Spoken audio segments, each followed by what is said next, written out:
नमस्कार, मैं आपका निरंकार वर्मा और राज्य व्यवस्था के एक प्रश्न पर हम लोग चर्चा करते हैं। प्रश्न दिया गया है, निम्नलिखित कथनों पर विचार करें। पहला कथन है, संविधान सभा की प्रथम बैठक 9 दिसंबर 1946 को हुई, जिसकी अध्यक्षता डॉक्टर राजेंद्र प्रसाद ने करी थी।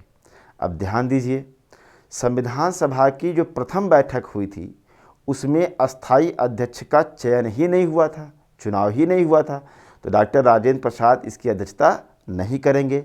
यानी इसकी अध्यक्षता करने वाले कौन थे, तो आप कहेंगे सच्चिदानंद सिन्हा साहब थे। अब ध्यान दीजिएगा, जो संविधान सभा की प्रथम बैठक हुई थी वो 9 दिसंबर 1946 को हुई, जिसके अस्थाई अध्यक्ष के तौर पर सच्चिदानंद सिन्हा जी ने अध्यक्षता करी थी।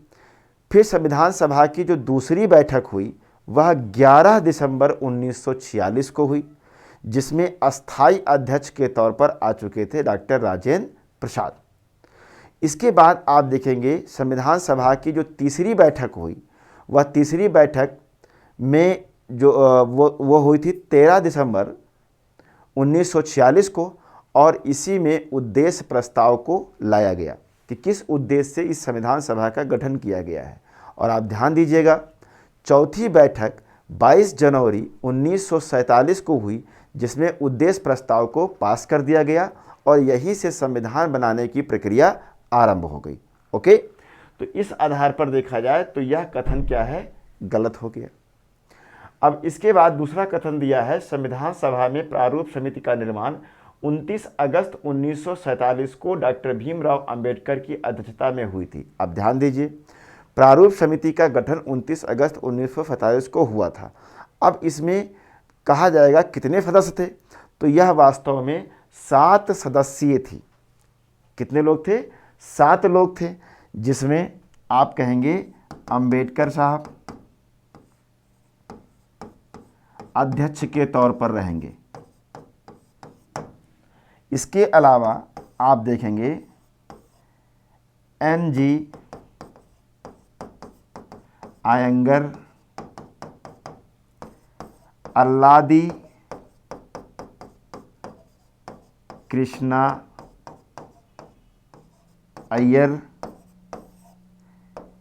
KM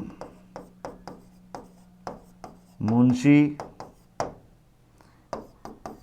M Saadulla. अब ध्यान दीजिए, 2 नाम आपको बहुत इंपॉर्टेंट है, इसको समझिएगा। एक थे BL मित्र,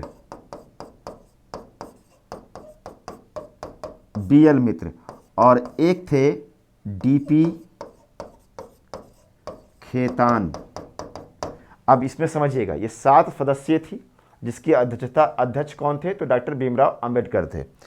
इसमें क्या हुआ कि जो BL मित्र साहब हैं, इन्होंने क्या कर दिया, बाद में इस्तीफा दे दिया, और जब इस्तीफा दे दिया तो इनकी जगह पर आ गए N माधव राव।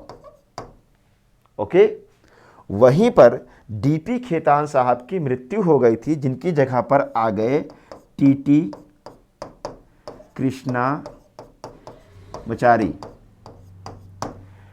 तो इसको ध्यान रखिएगा, आपको अब ध्यान रखना है। BL मित्र साहब ने जब रिजाइन किया तो उनकी जगह पर N माधव राव आ गए, और साथ ही साथ DP खेतान साहब की मृत्यु हो गई, जिनकी जगह को भरा TT कृष्णमाचारी ने।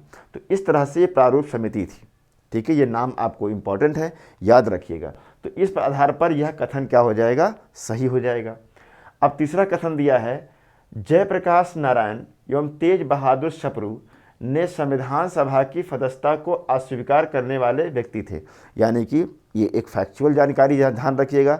जयप्रकाश नारायण और तेज बहादुर सप्रू ऐसे व्यक्ति थे जिनको सदस्यता मिल रही थी, लेकिन इन्होंने संविधान सभा की सदस्यता को स्वीकार नहीं किया। तो यह भी स्टेटमेंट क्या है, सही है।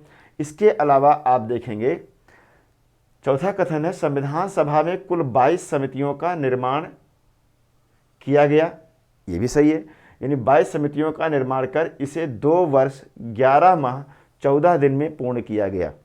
तो ध्यान दीजिएगा कि 22 समितियों के माध्यम से संविधान का निर्माण तो किया गया, बट जो दिया गया है कि इसका निर्माण 11 माह 14 दिन, तो ये 11 माह 14 दिन नहीं है, बल्कि कितना है, 18 दिन है। इस आधार पर यह कथन क्या हो जाएगा, गलत हो जाएगा।